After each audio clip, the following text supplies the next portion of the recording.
Okay, so now that the drawing is refined, it's time to start moving into color. Now, my first step when I'm doing a digital painting is I like to create the local color and rough everything in. Now, a local color is just basically the color of an object, not in shadow and not lit. It's just the color of an object.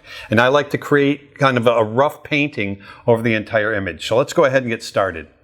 So the first thing I want to do is I want to create a layer underneath the drawing layer. So I just click on the canvas, click on new layer, and boom, I've got a layer right underneath. I want that drawing to sit right up on top. I don't, when we paint underneath it, I don't want to lose the drawing. So I'm going to grab a little bit of blue, and I want to get rid of that charcoal pencil. And so I just grabbed a nice big piece of square chalk. And let's go ahead and just start painting in our sky.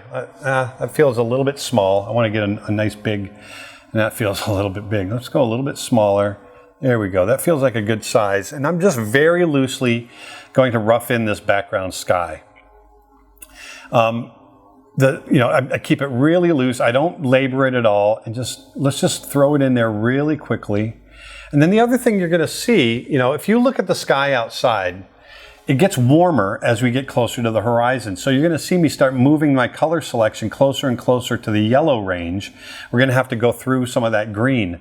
And actually, if you look outside, a lot of times, especially if there's a lot of particulate in the air, dust and that sort of thing, you'll see that it gets warmer and warmer as we get closer to the horizon because it's reflecting, those particles are reflecting back the warmth of the sun, the yellows and the oranges. And so that mixes with the blues and we get sometimes, a greenish turquoisey tint toward the horizon. And sometimes if there's a lot of stuff in the air, the closer you get, especially if you look at, like Los Angeles back in the 80s, it's really kind of almost brown and yellow because of all that stuff that's in the air. But that's kind of a natural phenomenon. That's what happens when, we have a hazy day. It's just stuff in the air, and the more as you look across towards the horizon, you're looking through more and more atmosphere, and therefore you see different colors. It gets warmer, and there's your little science lesson for the day.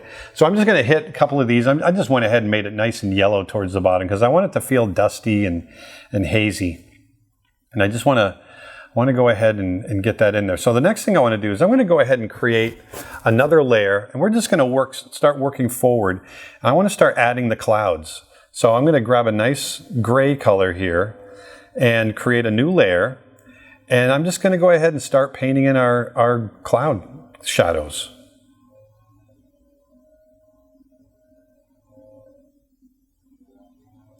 So our cloud shadows are in now, and that's feeling pretty good.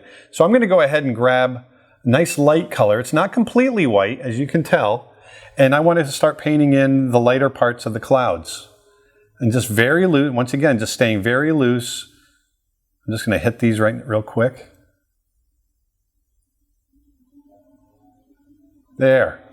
So, we're starting to lay them in kind of nice, and already, the sky is starting to take shape. I like where it's going.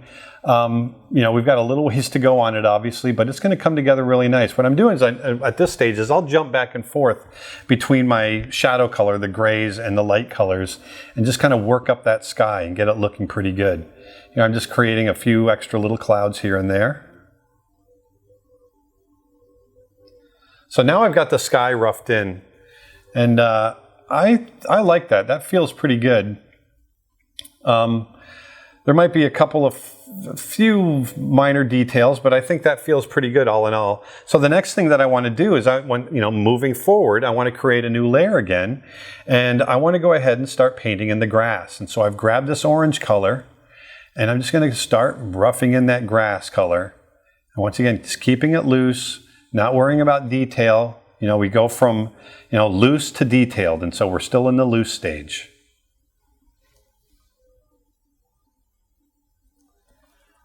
So now I'm gonna go ahead and hit some of these, trees that are on the horizon, and as they get further and further away, they mix with more and more of the horizon, so they become a little bit grayer, not quite as green as they would be as if we were looking at them up close because of what we call atmospheric perspective.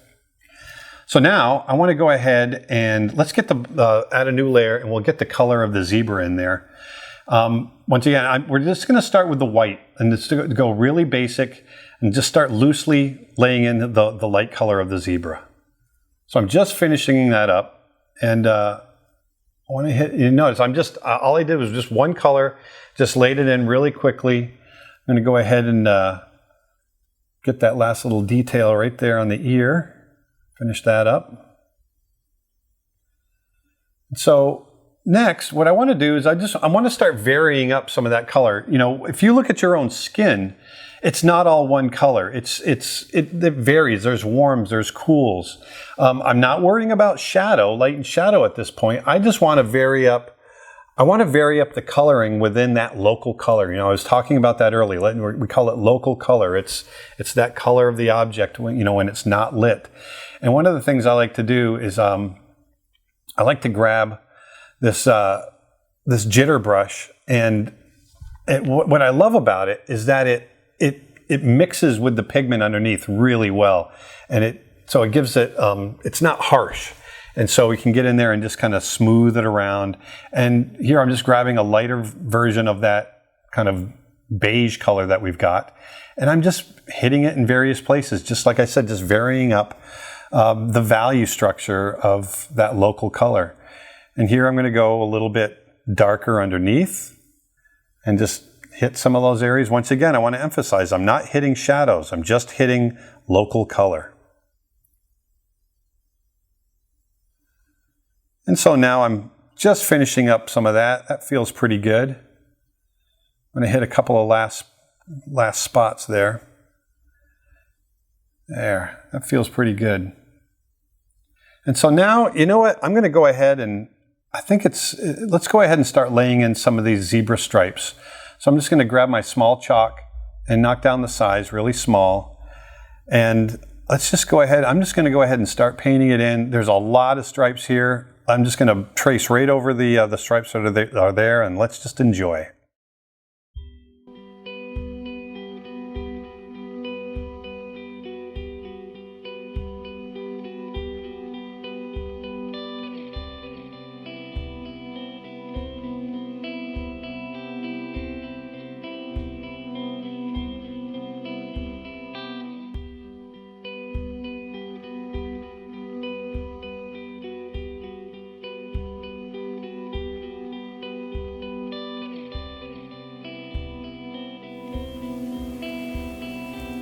Okay, I'm going to just hit these finishing details on the stripes. There is a lot there to do, so I just wanted to kick back and give you guys a little bit of music. But you know, once again, I want to go back to that emphasis on how nicely those stripes show off the form, and you know, that's half the battle right there. So that's kind of cool.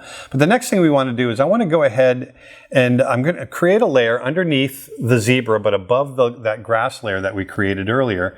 And I'm just roughing in a little bit more color in there. I want to vary it up.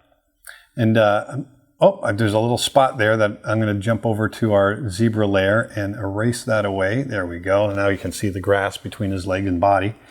You know, I just want to vary up some of that color, and just, you know, this is where at this stage, you know, we start bringing in warms, we start bringing in cools, and so that's what I'm trying to do here. Now, what I've done here is I've created a layer over the top of everything because I want him to feel like he's standing in the grass. So I'm just loosely indicating some grass on its own layer, laid out over the top of the zebra and the other grass behind him.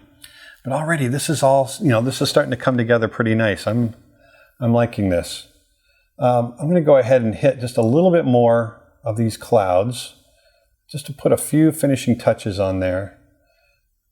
And we're pretty much there. So I'm going to finish this up, and then why don't we just move on? After I finish this, I'm going to hit this last little bit, and then we'll move on to the next bit, which is light and shadow, which is this is where it's really going to come together.